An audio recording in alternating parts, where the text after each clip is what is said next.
Vous écoutez Radio Diaspora Vision, la voix de la diaspora sénégalaise dans le monde. Chaque semaine sur les ondes de Radio Diaspora Vision, votre émission Carte sur table. Carte sur table avec Ibrahima Thiam, président du mouvement politique Notre Avenir, pour décrypter l'actualité africaine et internationale autour du micro de Jean-Yves Duval.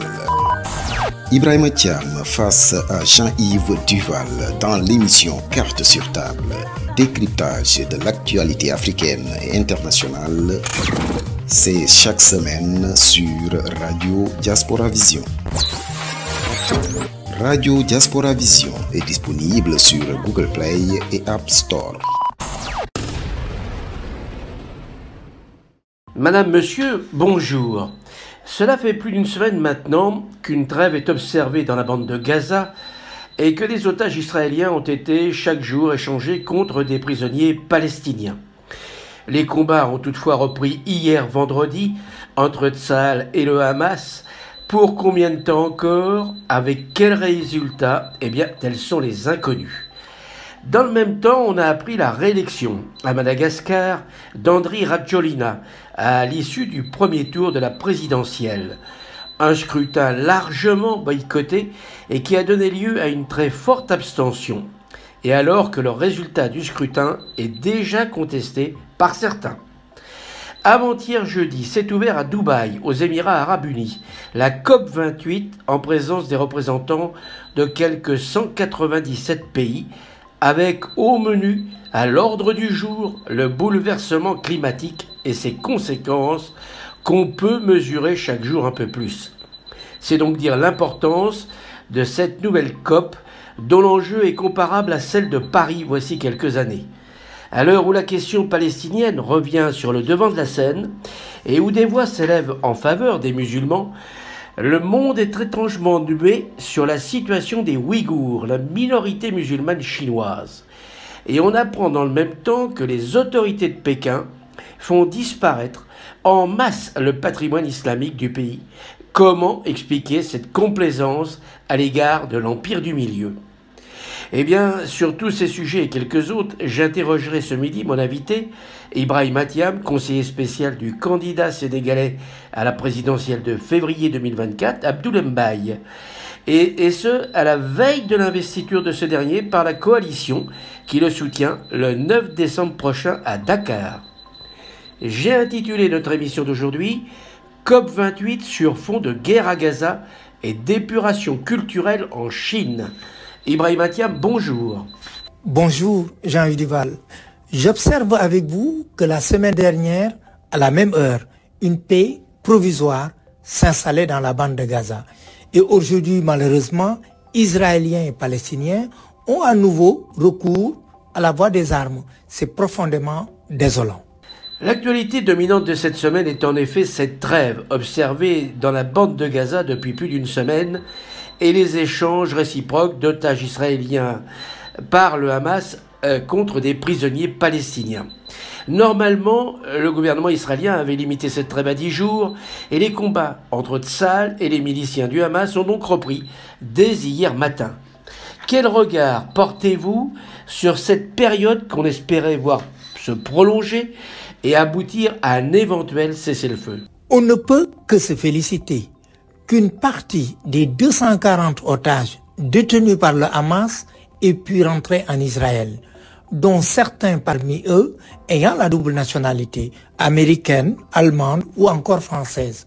On peut aussi se réjouir que des centaines de camions aient pu franchir la frontière avec l'Égypte, à Rafah, pour apporter aux Gazaouis des denrées alimentaires et des médicaments, car la population a été très durement éprouvée par les bombardements. Espérons seulement que cette accalmie dans les combats se prolongera durablement dans l'intérêt de tous. Je précise d'ailleurs que durant cette trêve, 110 otages ont été libérés, 80 Israéliens et 30 étrangers, contre 240 prisonniers palestiniens. Est-ce que ce troc vous semble bien moral, Ibrahima Thiam? Une vie d'ailleurs n'en vaut-elle pas une autre alors qu'ici on a un rapport du simple au double? Comment, Jean-Yves Duval, peut-on parler de morale dans une situation de guerre, alors que des deux côtés, on défie les lois et traités internationaux. De plus, le Hamas était en position de force, je dirais même de chantage. Et l'État d'Israël ne pouvait pas faire autrement que d'accepter ces conditions pour revoir ses otages. Rappelez-vous, le soldat Gilad Shalit, qui a été échangé contre 1 millier de prisonniers palestiniens en février 2023. J'évoquais dans le sommaire de l'émission la réélection à Madagascar du président sortant, Andry Rajoelina, alors que 10 candidats de l'opposition avaient appelé à boycotter le scrutin. Quelle réflexion vous inspire cette situation ? C'est un résultat sans surprise, pour la raison que vous venez de dire, à savoir le boycott de la plupart des candidats à cette élection. C'est une forte abstention, à quoi il faut ajouter des soupçons d'irrégularité. On parle d'achat de voix, de fraude, de manipulation de chiffres. Reste maintenant à le démontrer. Dans tous les cas, cela n'augure rien de très bon pour cette grande île de l'océan Indien qui a obtenu son indépendance de la France en 1960. Il appartient désormais à la justice de dire si cette élection est légitime. Si tel était le cas, il y a fort à craindre une certaine instabilité politique et sociale dans le pays. Songez que le taux de participation n'est que de 46%, en baisse par rapport à la précédente consultation de 2018. Alors, coup d'État institutionnel ou pas, nous serons fixés dans les jours et semaines qui viennent. Inondations catastrophiques dans le monde, feux de forêt gigantesques, multiplication des tempêtes centenales, fonte des glaciers, etc., etc. Chaque jour, les événements sont là pour nous rappeler les effets du dérèglement climatique lié au réchauffement de la planète. À Dubaï, les représentants de 197 pays viennent de se réunir pour lancer un nouveau cri d'alarme. Est-ce une fois de plus, Ibrahima Thiam, en pure perte ? J'espère bien que non, mais je crains que les travaux de cette COP28 ne soient pollués par les guerres en Ukraine et à Gaza qui accaparent l'attention du monde. Au-delà, les tensions entre les deux blocs n'ont jamais été aussi fortes et le risque est qu'on assiste à une nouvelle opposition de l'Ouest contre le Sud et que cela paralyse les efforts des pays riches envers les pays les plus vulnérables à propos des émissions de gaz à effet de serre. La sortie des énergies fossiles est plus que jamais un sujet d'actualité, alors que les Émirats arabes unis sont le pays hôte de cette COP28 et qu'ils sont le 7e plus grand producteur de pétrole du monde. Il est plus qu'urgent de se tourner vers des énergies renouvelables et de sortir rapidement du pétrole. Mais les résistances sont très fortes car l'enjeu économique est considérable. Car pour le pays du Golfe, mais aussi pour la Russie, le Venezuela et d'autres qui sont des pays exportateurs. On pourrait aussi dire, pour le Sénégal, où on s'apprête à exploiter des gisements appelés à permettre le développement tant espéré de ce pays. Vous avez raison, Jean-Yves Duval. Le paradoxe, c'est que mon pays risque de commencer l'exploitation du pétrole à un moment où, du fait du réchauffement climatique, on recherche des énergies de substitution aux énergies fossiles. Et j'espère que nous n'arriverons pas trop tard. Je pense que les besoins que la région Asie-Pacifique, qui sont de gros consommateurs, diversifieront demain leurs approvisionnements. Car du fait de leur croissance économique, leur demande en pétrole est en hausse. Abu Dhabi a ainsi dû augmenter de 20% de ses exportations entre 2021 et 2022. Avec la guerre en Ukraine, il faut aussi trouver des alternatives au gaz russe à raison des sanctions économiques qui frappent ce pays. Mais est-ce qu'il n'y a pas là une contradiction entre d'un côté la volonté et l'obligation de réduire le recours aux énergies fossiles, vœu donc renouvelé par la COP28, et la mise à jour et l'exploitation de nouveaux gisements de pétrole, comme justement précisément au Sénégal, afin de contribuer au développement des pays du Sud? C'est très juste. Le monde est plein de contradictions. Mais on a souvent dit, et à juste titre, que la pollution était un problème des pays riches et pas des pays pauvres, du fait de leur industrialisation et la lutte indispensable contre le réchauffement climatique ne peut se faire au détriment de l'essor économique des pays en voie de développement, en particulier en Afrique. Vous avez raison de dire en effet, Ibrahima Thiam, que l'Afrique ne pollue très peu puisqu'on estime à 4% seulement ses émissions de gaz à effet de serre. Et pourtant, elle subit de plein fouet les effets du réchauffement climatique. Tout à fait. Et l'Afrique doit donc parler d'une seule voix pour faire entendre ses besoins spécifiques en matière d'environnement, conformément au sommet pour le climat qui s'est tenu à Nairobi, au Kenya, en septembre dernier. Nous souhaitons une réforme drastique des institutions financières internationales, car les aides pour les pays pauvres pour lutter contre les changements climatiques sont actuellement inadaptées aux réalités du continent. Et il va de soi que si les pays riches ne contribuent pas de manière importante aux pertes et préjudices des pays pauvres, ceux-ci seront bien obligés d'exploiter leurs réserves de pétrole et de gaz. Vous voyez que la COP28 a du pain sur la planche.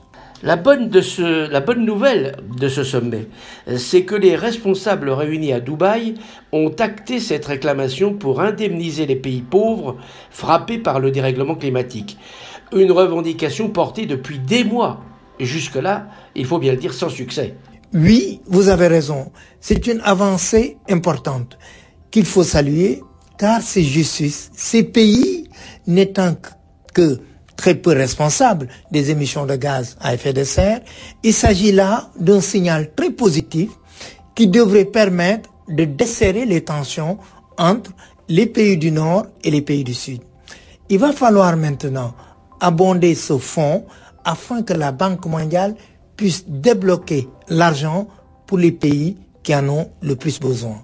Je le disais en présentant cette émission, en Chine, la minorité ouïghour, minorité musulmane, est persécutée depuis des années par les autorités chinoises, qui en plus des arrestations s'en prend désormais depuis plusieurs mois aux édifices religieux, en détruisant notamment les minarets des mosquées.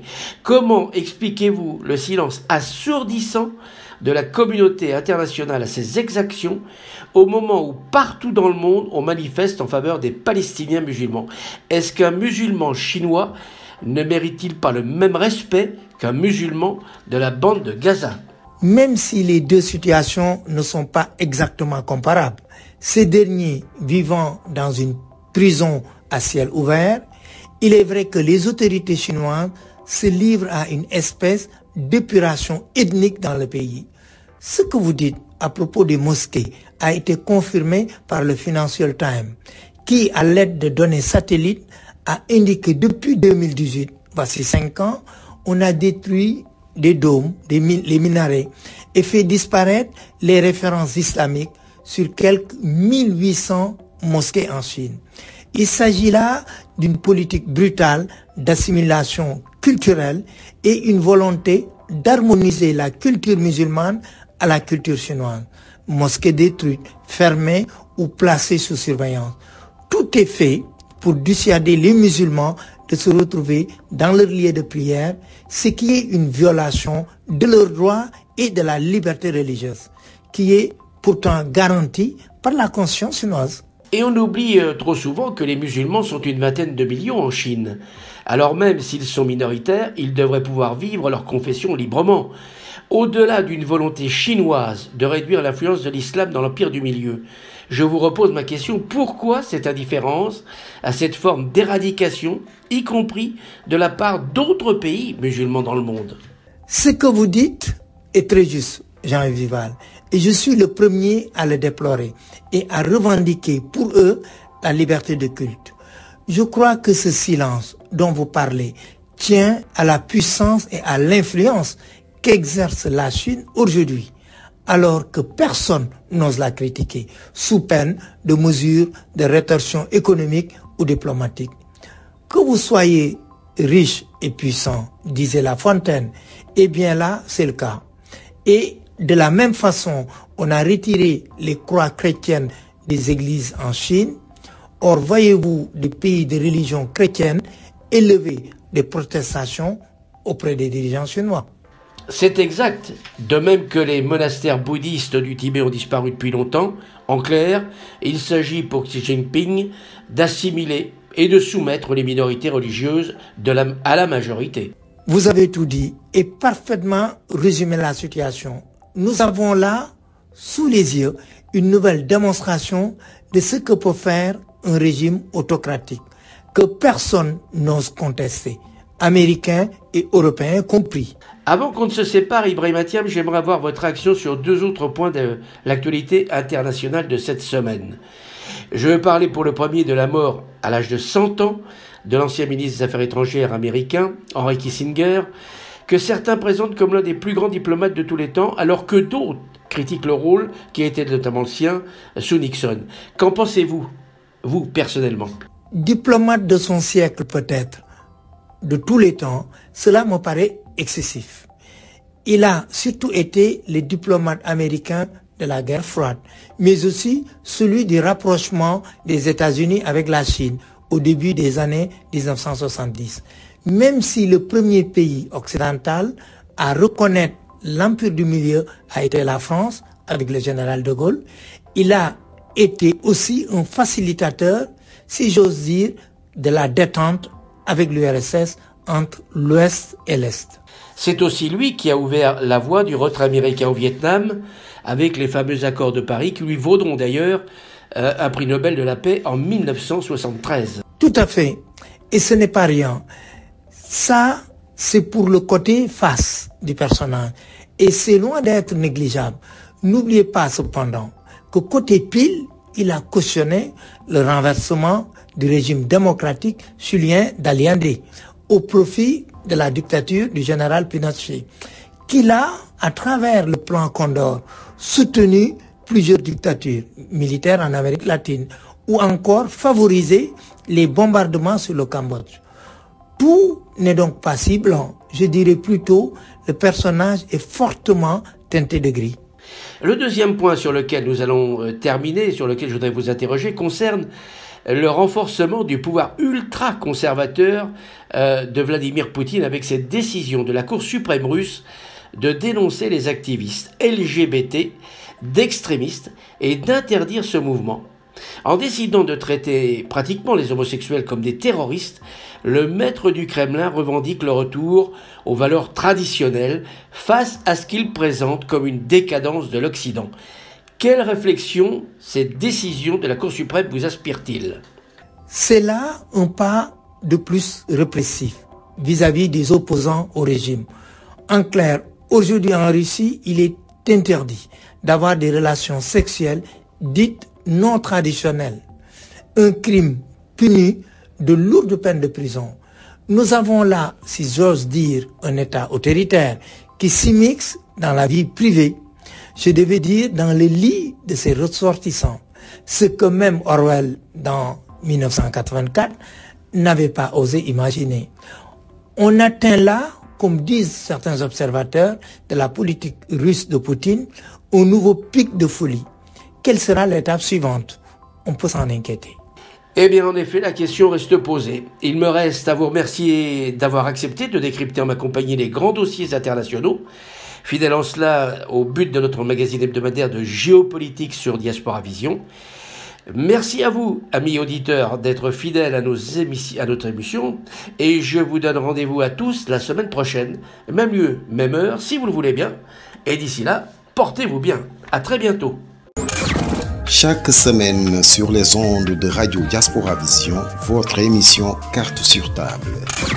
Carte sur table avec Ibrahima Thiam, président du mouvement politique Notre Avenir, pour décrypter l'actualité africaine et internationale autour du micro de Jean-Yves Duval. Ibrahima Thiam face à Jean-Yves Duval dans l'émission Carte sur table. Décryptage de l'actualité africaine et internationale, c'est chaque semaine sur Radio Diaspora Vision. Radio Diaspora Vision est disponible sur Google Play et App Store.